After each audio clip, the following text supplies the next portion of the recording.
धर्म जागो, त्याचे चरणी लक्ष लागो, विठोबाचा धर्म जागो, त्याचे चरणी लक्ष लागो, विठोबाचा धर्म जागो, त्याचे चरणी लक्ष लागो, विठोबाचा धर्म जागो, त्याचे चरणी लक्ष लागो, चरणी लक्ष लागो, त्याचे चरणी लक्ष लागो.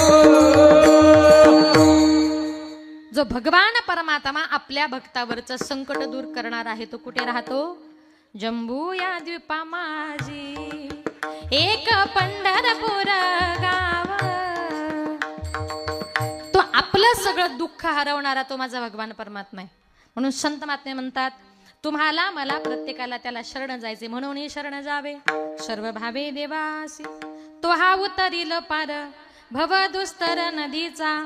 आपण संसारूपी भवसागराच्या अलीकडे आहोत आणि पलीकडे येणार आहे तो आपला भगवान परमात्मा. म्हणून भगवान परमात्म्याने आपल्याला हा जो काही नरदेह दिलाय, जेने हा जीव दिला दान तयाचे करील चिंतन. म्हणून जीवन जगत असताना ज्या माणसाने आपल्यावर उपकार केलेत, जीवनामध्ये त्या उपकार करणाऱ्या माणसाला कधी विसरायचं नाही.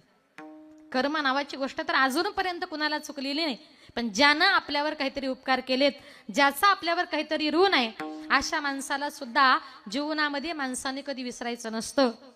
आणि जो विसरला ना त्याला भस्मासुराची राक्षसाची जात म्हणतात. जेथील या कृपे लागीवरू तेथेच होय व्याभिचारू. मी काय भस्मासुरू अर्जुन म्हणे.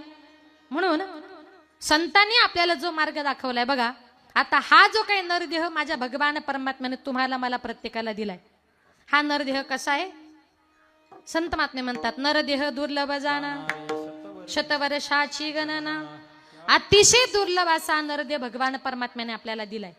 आणि मी काय म्हटलं, ज्यानं उपकार केले त्याला जीवनामध्ये कधी विसरायचं नाही. जगाचा बाप सुद्धा कोणाचे उपकार ठेवत नाही, तर आपण सर्वसामान्य माणसं आहोत.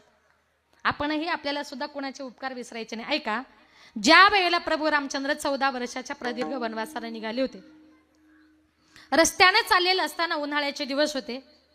सीता मातेला खूप तहान लागली होती. सगळीकडे मोठा भयंकर दुष्काळ पडला होता. सीता माता प्रभूंना सांगत होती, प्रभू काही करा पण मला पाणी कुठे मिळेल का? प्रभू तो पाणी शोधण्याकरता संपूर्ण जंगलामध्ये फिरू लागली. त्यांना पाणी काही मिळेना. बऱ्याच अशा अंतरावर गेल्यानंतर जंगलात तिथे प्रभूंना एक मोर दिसला. प्रभू त्या मोराच्या जवळ गेले, सांगितलं मोरा, अरे माझ्या बायकोचे प्राण तहानेने व्याकुळ झालेत, या जंगलामध्ये कुठे पाणी मिळेल का? त्या मोरानं सांगितलं, प्रभू इथे तर आजूबाजूला कुठे पाणी नाही, पण 1-2 किलोमीटर अंतरावर आपण जर गेलो तर तिकडे पाण्याचा मोठा झरा आहे. प्रभूंनी सांगितलं, मोरा तू काही कर, मला त्या झऱ्याचा जरा रस्ता दाखव. मोर पुढे चालू लागला, प्रभू पाठीमागे चालू लागले, सीता माता चालू लागल्या. पण जेव्हा खोल अशी दरी आली, मोराने सांगितलं, प्रभू जिथे दरी येईल तिथे मी चालणार नाही, मी उड्डाण करून पलीकडे जाईल. मग तू कुठे गेला मला कसं कळेल? मोराने सांगितलं, प्रभू माझ्या अंगावरचा एक पीस मी रस्त्यामध्ये टाकतो आणि त्या संकेतानुसार तुम्ही तिथपर्यंत या. मोर पुढे चालू लागला, प्रभू पाठीमागे चालू लागले. मोर आपल्या अंगावरचा एक पीस रस्त्यामध्ये टाकत होता. त्या झऱ्यापर्यंत मोर जाऊन पोहोचला. तोपर्यंत त्या मोराच्या अंगावर एकही पीस शिल्लक राहिला नव्हता. सीता मातेनं पाणी पिलं. सीता माता तृप्त झाल्या. प्रभू रामचंद्र त्या मोराच्या जवळ गेले, त्याच्या पायाजवळ वाकले, त्याला सांगितलं, तुझ्यामुळे आज माझ्या पत्नीचे प्राण वाचले, तुझे माझ्यावर फार मोठे उपकार झालेत आणि मोरा तुझ्या पिसाऱ्यामुळे तू इतका सुंदर दिसतोस. पण मोराचा पिसारा निघून गेला तर त्याचा लांडोर होतो. पण तू माझ्या करता माझ्या बायको करता संपूर्ण मोर पिसांचा त्याग केला. तुझ्या सुंदरपणाचा तू माझ्यामुळे त्याग केलास मोरा. तुझे माझ्यावर फार मोठे उपकार झालेत. या जन्मी नाही पण पुढच्या जन्मी तरी मोरा तुझ्या उपकारातून उतराई झाल्याशिवाय राहणार नाही. म्हणून मोराच्या ऋणातून मुत्राई होण्याकरता त्रेतायुग गेलं, त्याच्यानंतर द्वापार युग आलं आणि द्वापार युगामध्ये त्या मोराच्या ऋणातून उतराई होण्याकरता त्या मोराचा पिसाऱ्याला भगवान कृष्णाने कुठं ठेवला? आपल्या डोक्यावर. आजही ज्या मोरानं उपकार केलेत त्या मोराला कुठं घेतलं कृष्णाने? डोक्यावर. पण आपण त्याला पायाखाली तुडवतो. म्हणून जगाचा बाप जर ज्यानं उपकार केले त्याला विसरत नाही, म्हणून आपण सुद्धा कोणाला विसरायचं नाही. भगवान परमात्म्यानं आपल्याला हे जे आयुष्य दिले, ही जी जिंदगी दिली, ही कशी आहे?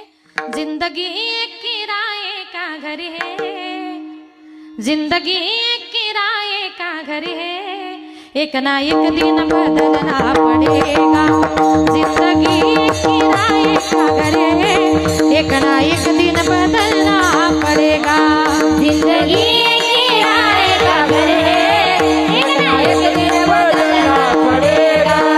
जिंदगी किराए का घर है, एक ना एक दिन बदलना पड़ेगा. जब तुझको आवाज देगी घर से बाहर निकलना पड़ेगा.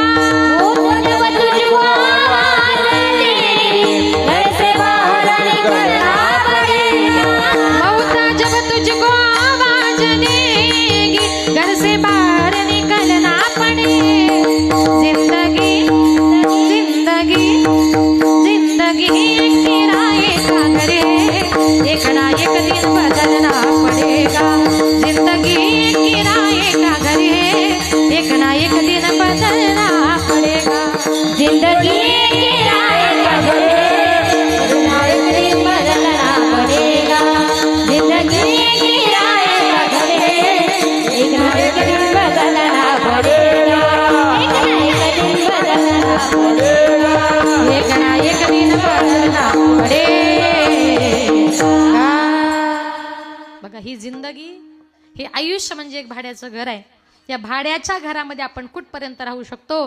जोपर्यंत त्या घर मालकाची परवानगी आहे तोपर्यंत. ज्या दिवशी घर मालकानं सांगितलं माझं घर खाली करा, त्या दिवशी तुम्हाला मला प्रत्येकाला ते खाली करावं लागतं. का? ते आपलं नाहीये. देह देवाचे मंदिर, ते देहरूपी घर त्या देवाचं आहे.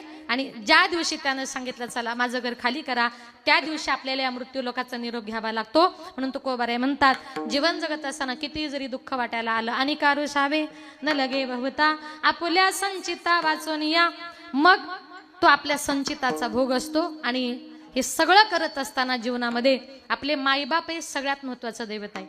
जिवंतपणी आईवडिलांची सेवा करा. जिवंतपणी मायबाप हे सगळ्यात महत्वाचं दैवत आहे. आज त्यांच्या परिवारातून एक आई आज या जगातून या विश्वातून निघून गेली. जेव्हा आपले मायबाप या जगातून या विश्वातून निघून जातात ना, तेव्हा ते आपल्या घरी परत कधीच येऊ शकत नाही. कारण का? जेव्हा आपली आई या जगातून या विश्वातून निघून जाते तेव्हा ती कुठे जाते? गेली दुरी दिगंतरा, पुन्हा येणे नाही घरी. विजला हो नंदादीप, कशी जाऊ मी मंदिरी. लाडकी माझी आई, वाट पहा ती कैवारी. भोडी रखुमाई गेली, झाली उदास पंढरी. श्रद्धांजली देता थरथरे माझी काया. राहू दे रे माझी आई, मोक्षपदी देवराया.